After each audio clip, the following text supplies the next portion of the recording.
Saudara-saudara sekalian, saya telah minta saudara-saudara hadir di sini untuk menyaksikan satu peristiwa maha penting dalam sejarah kita. Berpuluh-puluh tahun kita bangsa Indonesia telah berjuang untuk kemerdekaan tanah air kita. Bahkan telah beratus-ratus tahun.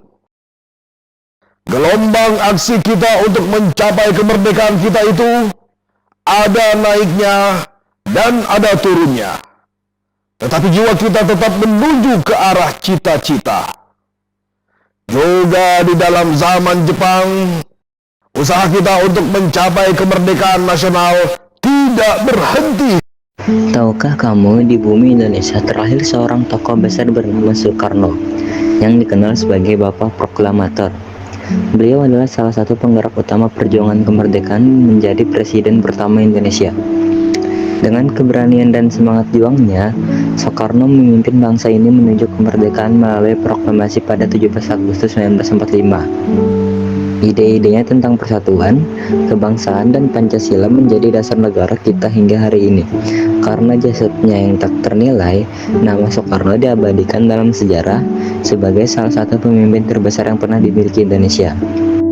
Soekarno lahir dengan nama Kusno Sosrodihardjo pada 6 Juni 1901 di Surabaya. Ayahnya, Raden Sukami Sosrodihardjo, adalah seorang guru, dan ibunya, Ida Ayu Nyoman Rai, berasal dari Bali. Pada usia muda, Soekarno dikirim ke Surabaya untuk menempuh pendidikan di Hogre Burger School atau disingkat HBS.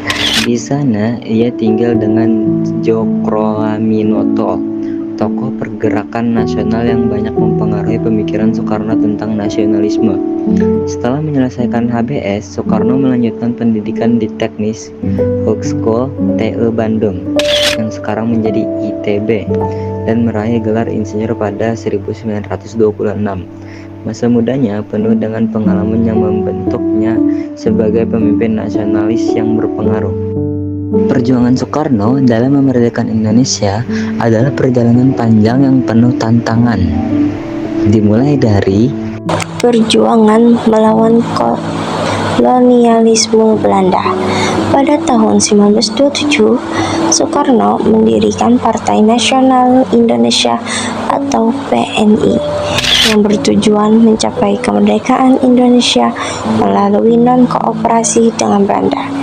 PNI mendorong persatuan seluruh bangsa Indonesia dan memfokuskan pada nasionalisme, demokrasi, serta ekonomi yang berkeadilan. Karena aktivitas politiknya, Soekarno ditangkap dan dipenjara oleh Belanda pada tahun 1929. Namun, justru hal ini membuatnya semakin terkenal sebagai pemimpin perjuangan rakyat.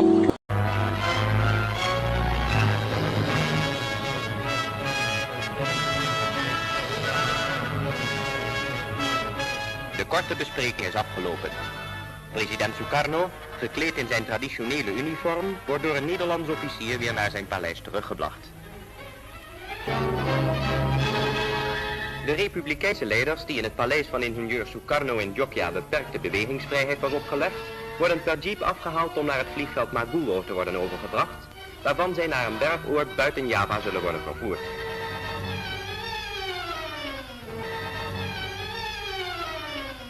Als eerste klimt president Sukarno in de jeep. Ook de minister van Buitenlandse Zaken, Haji Agus Salim, behoorde tot het gezelschap. In snelle vaart ging het vervolgens door de straten van Jogja naar Maguro, waar een B-25 voor de reis in gereedheid was gebracht.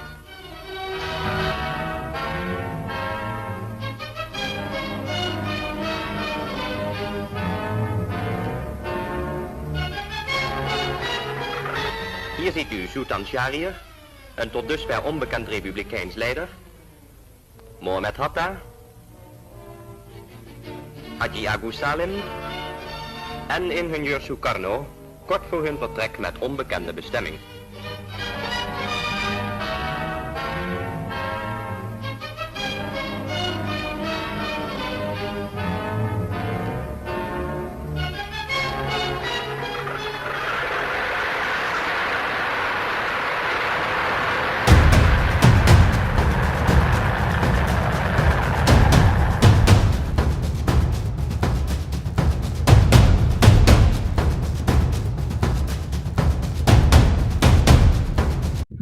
Masa pendudukan Jepang. Pada masa pendudukan Jepang tahun 1942 sampai 1945, Soekarno dan beberapa tokoh nasional lainnya seperti Muhammad Hatta berkolaborasi dengan Jepang dengan harapan bisa memanfaatkan situasi untuk kemerdekaan Indonesia. Jepang membentuk organisasi seperti Putra dan BPUPKI, Badan Penyelidik Usaha Persiapan Kemerdekaan Indonesia, untuk menggalang dukungan rakyat Indonesia. Di BPUPKI, Soekarno memainkan peran penting dalam menyusun dasar negara, yang kemudian dikenal sebagai Pancasila. Proklamasi Kemerdekaan. Kesempatan untuk memproklamasikan kemerdekaan muncul pada Agustus 1945 setelah Jepang kalah dalam Perang Dunia Kedua. Bersama dengan Hatta dan tokoh lainnya, Soekarno mempersiapkan proklamasi kemerdekaan pada 17 Agustus 1945. Soekarno dan Hatta memproklamasikan kemerdekaan Indonesia di Jalan Pengangsaan Timur nomor 56, Jakarta. Proklamasi. Kami, bangsa Indonesia, dengan ini menyatakan kemerdekaan Indonesia. Hal-hal yang mengenai pemindahan kekuasaan dan lain-lain diselenggarakan dengan cara saksama dan dalam tempo yang sesingkat-singkatnya.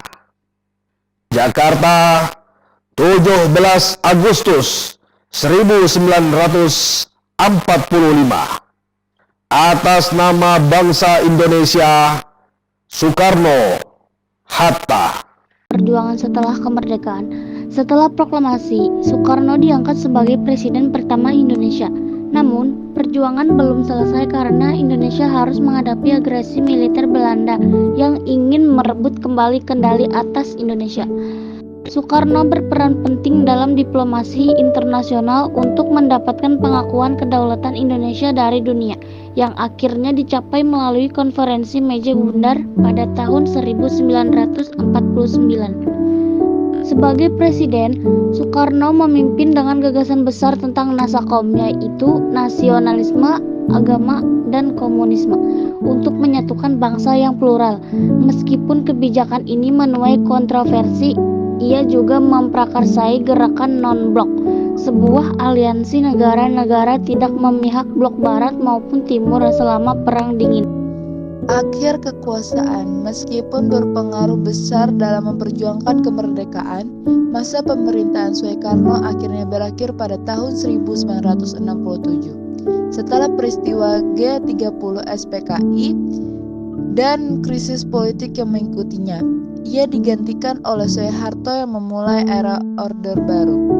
Perjuangan Soekarno tidak hanya dilihat dari kemampuannya memimpin revolusi fisik, tetapi juga dapat menyebarkan gagasan tentang persatuan, kedaulatan, dan identitas nasional bagi Indonesia.